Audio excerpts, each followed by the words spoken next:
इस शहर की एक ऐसी मिस्ट्री है जो आज तक कोई सॉल्व नहीं कर पाया। पूरे क्रिमिनल सिस्टम को साफ करना इज माय রেসপন্সিবিলিটি নাও। নেটফ্লিক্সে সদ্য মুক্তিপ্রাপ্ত খাকি দ্য বেঙ্গল চ্যাপ্টার নিয়ে উত্তেজনা এখন তুঙ্গে। নেটফ্লিক্সে ইন্ডিয়াতে নাম্বার 1-এ ট্রেন্ডিং। বাঙালি দর্শকদের কাছে এক্সাইটমেন্ট আরও বেশি, কেননা প্রথমবার এত বছরে প্রসেনজিৎ ও জিৎ একসাথে পর্দায় দেখা যাবে। প্লাস নীরাজ পান্ডে ক্রিয়েশন, যিনি বেবি, স্পেশাল 26-এর মতো মাস্টার ক্লাস সিনেমা উপহার দিয়েছেন দর্শককে। তাহলে কেমন হলো এত এক্সপেকটেশনের ফলাফল? জ্বলে উঠতে পারলো না ফানুষের মতো একটু ওপরে গিয়ে ফুস করে নিবে গেল? Welcome back guys to my channel. আর আজ আমরা কথা বলবো, ইনডেপথ অ্যানালিসিস করবো in fact Khakee the Bengal chapter. Neeraj পান্ডের ক্রিয়েশন মানেই ডিফারেন্ট ট্রিটমেন্ট, ডিফারেন্ট সিনেমাটোগ্রাফি। এখানেও তার ব্যতিক্রম হয়নি। টোটাল সিরিজে কোথাও কোনো হিরোইক স্লো মোশন এন্ট্রি বা বিল্ড আপ নেই। রিয়েলিস্টিক অ্যাপ্রোচটাই নীরাজের ইউএসপি। এবারও সেটাকেই বজায় রেখেছেন। যদিও এই সিরিজের অ্যাটেনশন গ্র্যাব করার জন্য অ্যাটলিস্ট কিছু জায়গায় স্লো মোশন এন্ট্রি বা জাম্প শটের প্রয়োজন ছিল বলে আমার মনে হয়েছে।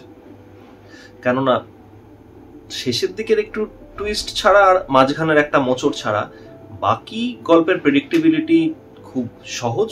এরকম গল্প দর্শক বহুবার দেখেছে। এর মানে এই নয় গল্প খারাপ।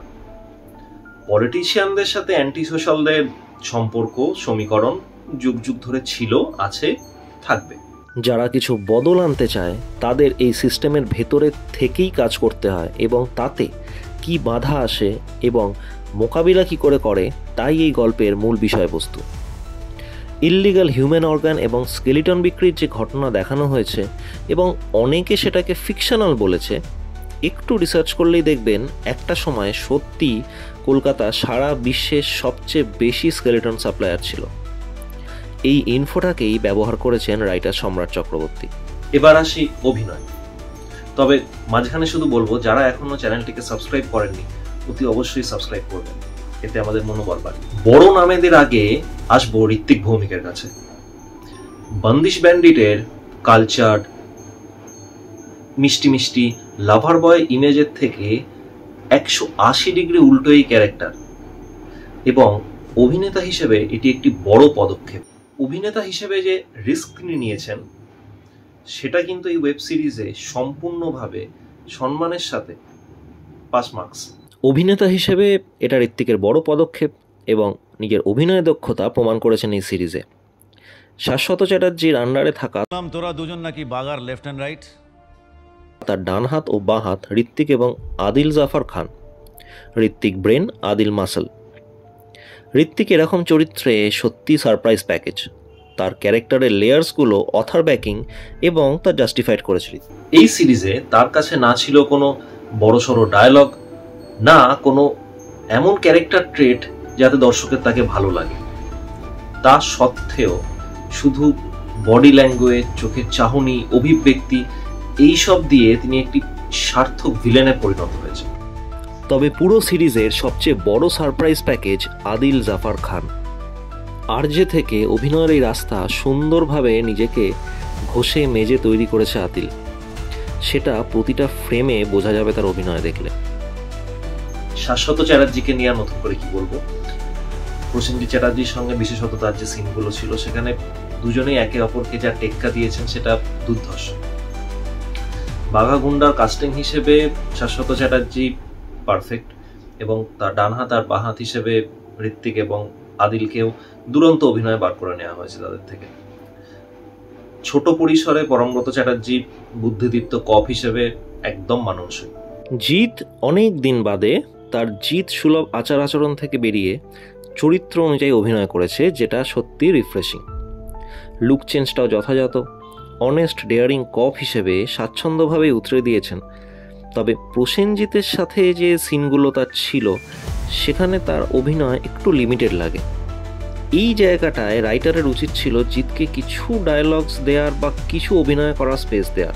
এটা পুরো সিরিজটারই একটা প্রবলেম, যেখানে ভালো সিন বিল্ড আপ হয়েছে, লোকের এক্সপেকটেশন বেড়েছে, তারপর সাডেনলি সেটা হঠাৎ করে শেষ হয়ে গেছে।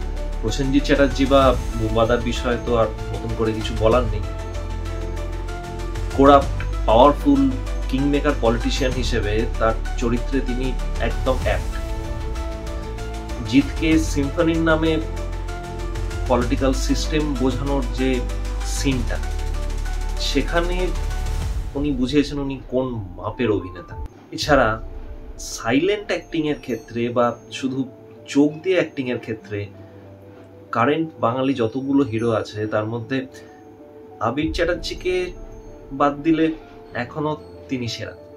এরকম গ্রে শেডেড ক্যারেক্টার, তার সাথে এরকম ক্যারিজমা প্রসেনজিৎ ছাড়া খুব কম অভিনেতাই পারতেন।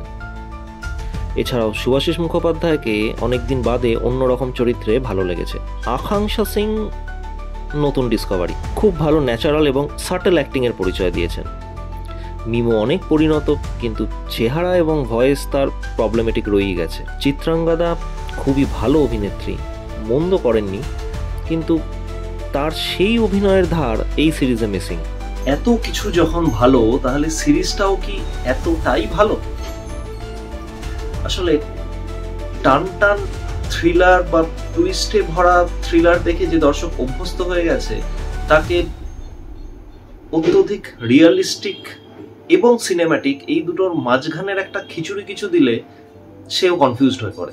অনুরাগ কাশ্যপের স্টাইল, রিয়েলিস্টিক অ্যাপ্রোচ, সেখানে মানুষ স্লো মোশন কাটস এসব এক্সপেক্ট করে না, কিন্তু জিৎ যখন একা লাঠি উঁচিয়ে ক্রাউডের এগেনস্টে তেড়ে যায় এবং তার কিছুক্ষণ পরেই আবার সিস্টেমের পাকে পড়ে একদম রিয়েলিস্টিকভাবে তার ট্রান্সফার হয়ে যায়, দুটো একসাথে হজম করতে মন চায় না। যদিও এটাই নীরাজ পান্ডের স্পেশালিটি। ওভারঅল গল্প অ্যাভারেজের থেকে বেটার, কাস্টিং দারুণ, অ্যাক্টিং দুর্ধর্ষ, ট্রিটমেন্ট ভালো, but overall execution better but not the best. আমাদের রেটিং 10-এ 7। আপনাদের মতামত কি তা আমাদের কমেন্ট বক্সে অবশ্যই জানাবেন, এবং আপনার প্রিয় চরিত্রটিকে সেটাও জানাবেন। ভালো থাকুন, সুস্থ থাকুন, চারিদিকে যা হচ্ছে তার মধ্যে থেকে নিজের মন মানসিকতাকে বাঁচিয়ে রাখুন। দেখা হচ্ছে পরের ভিডিওতে।